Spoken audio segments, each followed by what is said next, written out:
to the well where the water runs deep. Stay here with me. Stay here with me. Come to...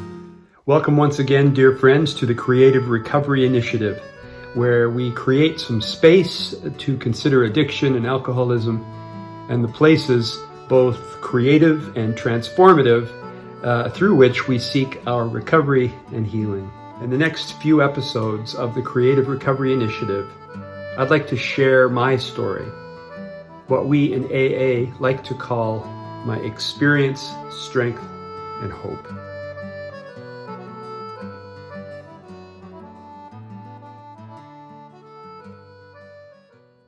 I do not like to speak for other alcoholics because I believe it is best to allow them the space to share their own stories. But I think it's safe to say that the vast majority of us relapse at least once in our journey of recovery. It's a story I hear often. It is my story as well. In my last episode, I began to share a part of my relapse while on sabbatical in the UK in 2016. In this episode, I continue that story with part 2 of The Difference a Year Makes, So What Now? Recently, I spent words bemoaning my lamentable fall from grace. Lamentable in the sense that I had all the tools at my disposal for such a thing not to happen, and still it did. I say fall from grace, not in any pejorative sense, but because I ended up face first in my own stink. Grace, not in the heavenly sense, but in the way a person views his or her personhood when held up to the light. In this instance, it didn't look as shiny anymore. In fact, the worst part of any alcoholic's misery is the glaring reality that self-respect has left the building. And when one loses self-respect, they lose the ability to adequately respect others as well. And so the question remains, what now? What steps lie ahead for this newly sober, recovering alcoholic? Addicts of any kind are profoundly self-serving. It helps us keep and nurture our dirty little secret. Maintaining addiction comes at a high price. Our lust for euphoria takes no prisoners, but leaves carnage in our wake. There is a desperation afoot that causes us to do things we otherwise wouldn't do. We hurt those closest to us in ways we can't imagine and usually can't even remember. Certainly for me, I become a man I do not know.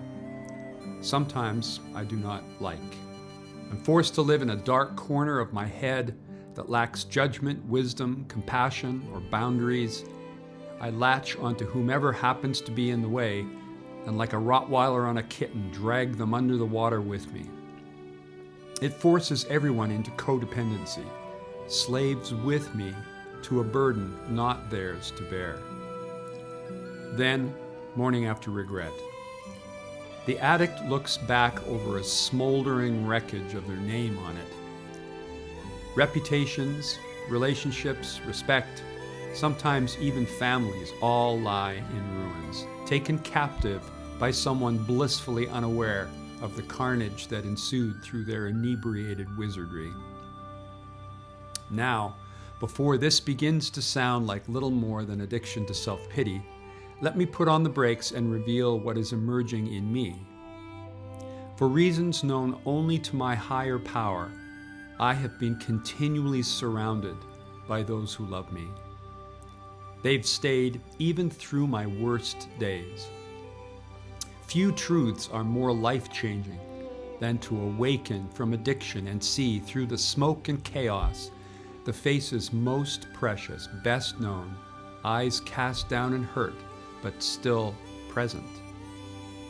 Their faithfulness lends new life to one whose heavy lifting now is a daily return to sobriety with tools ready to rebuild wherever possible. Earning trust and respect, even if from scratch. So be it. I take each and every day now as pure gift, and in them I reconsider a life, my one and only life, this great, albeit fragile life in which I live, move, and have my being.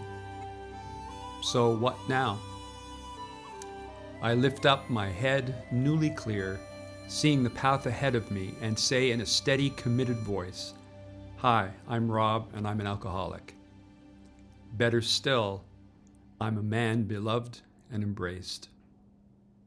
What could possibly be better? To the well where the water runs deep. Stay here with me. Stay here with me. Come to the water that never runs dry.